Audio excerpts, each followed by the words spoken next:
Hello students, कैसे हैं आप लोग। Welcome back to HD classes by Shashank sir. Last lecture में मैंने आपको थर्मोडायनेमिक प्रॉपर्टीज़ के बारे में बताया था। मैंने बताया था कि थर्मोडायनेमिक प्रॉपर्टीज़ इंटेंसिव और एक्सटेंसिव दो टाइप्स की होती हैं। मैंने आपको लास्ट लेक्चर में बताया था कि बेसिकली प्रेशर, वॉल्यूम और टेम्परेचर, प्रेशर, वॉल्यूम और टम्परेचर, ये तीन सबसे ज़्यादा इम्पॉर्टेंट थर्मोडायनेमिक प्रॉपर्टीज़ होती हैं। इसके अलावा और भी थर्मोडायनेमिक प्रॉपर्टीज़ हैं, जैसे इंथैल्पी, इंट्रॉपी, इंटरनल एनर्जी। इसका कॉन्सेप्ट हम बाद में सीखेंगे। तो जो basic three fundamental thermodynamic properties हैं वो है प्रेशर, वॉल्यूम और टम्परेचर, जिसमें से मैंने आपको बताया था कि प्रेशर और टम्परेचर इंटेंसिव प्रॉपर्टी है, जबकि वॉल्यूम एक्सटेंसिव प्रॉपर्टी है। तो आज का हमारा टॉपिक है thermodynamic state and process. Clear है? तो मैं इसे क्लियर कर देता हूँ। आज का हमारा टॉपिक है थर्मोडायनेमिक स्टेट एंड प्रोसेस। ये थर्मोडायनेमिक स्टेट क्या होता है और थर्मोडायनेमिक प्रोसेस क्या होता है, ये हम आज सीखेंगे। तो मैं विंडो को क्लियर कर देता हूँ। सबसे पहले मैंने आपको लास्ट लेक्चर में बताया था कि मान लीजिए हमारे पास एक सिलेंडर है, इसमें एक मूवेबल पिस्टन लगा हुआ है और अंदर एक गैस भरी है। मैं डॉटेड लाइन से क्यों बना रहा हूँ, ताकि गैस जो है वो एक सिस्टम हो जाए और इसकी बाउंड्री डिफाइन हो जाए। तो आप जानते हैं कि गैस का अपना एक प्रेशर होगा, गैस जो भी इनक्लोज्ड है सिलेंडर के अंदर उसका अपना एक वॉल्यूम होगा और उसका अपना एक टेम्परेचर होगा। तो मैं कहूँगा कि गैस का प्रेशर इतना है, वॉल्यूम इतना है और टेम्परेचर इतना है। ठीक है। अब मैंने क्या किया, मैंने इस पिस्टन के ऊपर वेट रख दिया।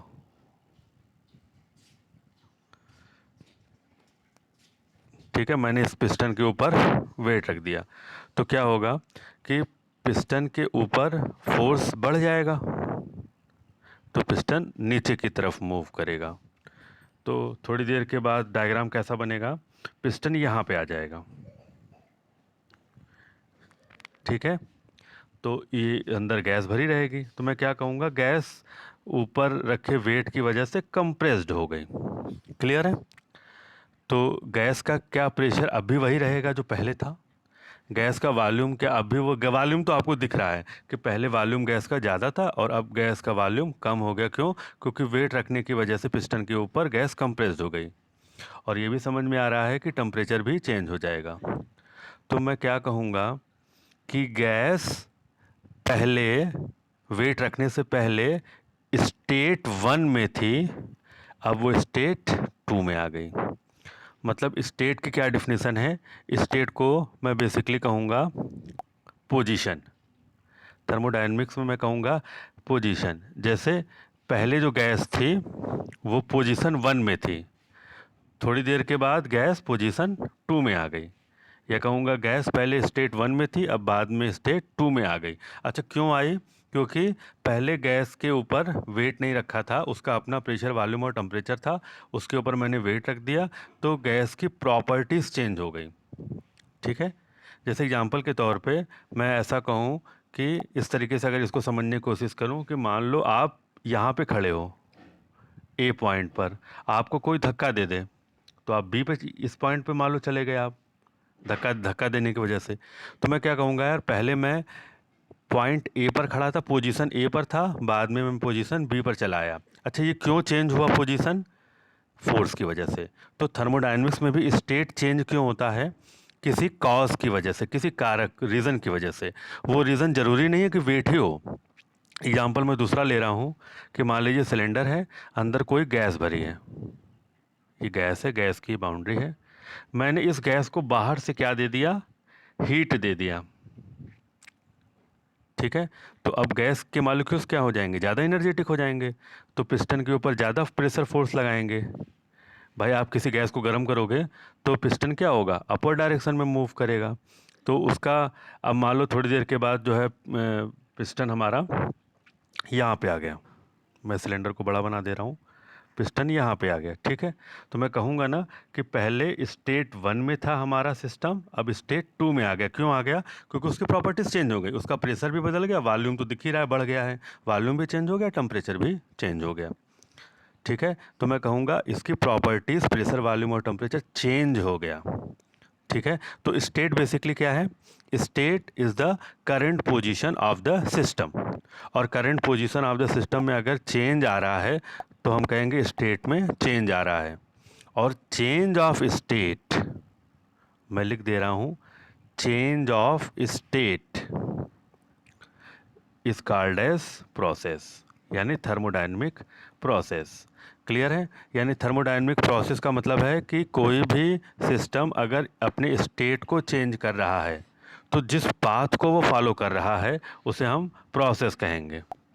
एग्जाम्पल के तौर पे अगर हम सीखें कि पहले हम यहाँ पे थे पॉइंट 1 पे, फिर कोई हमारे पोजीशन में चेंज करना चाहता है, जैसे हमें कोई धक्का दे रहा है, ठीक है, हमें कोई खींच रहा है, फिर हम कहाँ पे आ गए?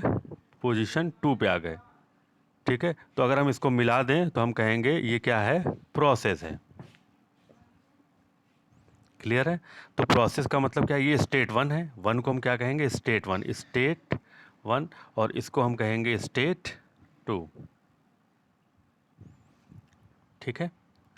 तो ये बीच की जो पाथ है, इस पाथ को हम लोग कहेंगे, चेंज ऑफ स्टेट को हम लोग कहेंगे प्रोसेस। क्लियर है? तो ये प्रोसेस कई टाइप्स का हो सकता है।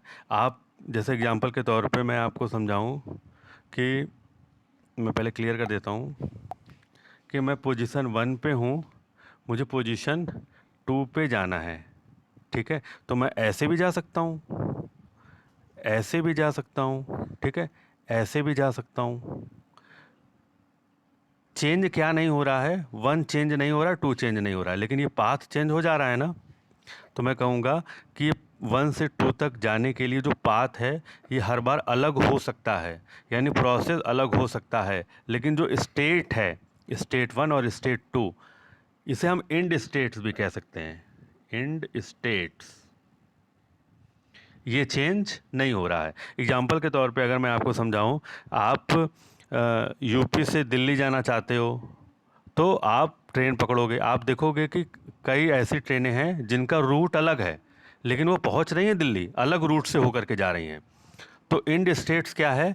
जौनपुर, यूपी और दिल्ली, ये चेंज नहीं हो रहा है, लेकिन जो पाथ है वो चेंज हो रहा है। तो आगे के लेक्चर में हम जानेंगे कि कौन कौन से डिफरेंट प्रोसेसेस होते हैं जिसके बेसिस पे हम थर्मोडायनेमिक प्रोसेस को क्लासीफाई कर सकते हैं, ठीक है। तो आज के लिए इतना ही, थैंक यू।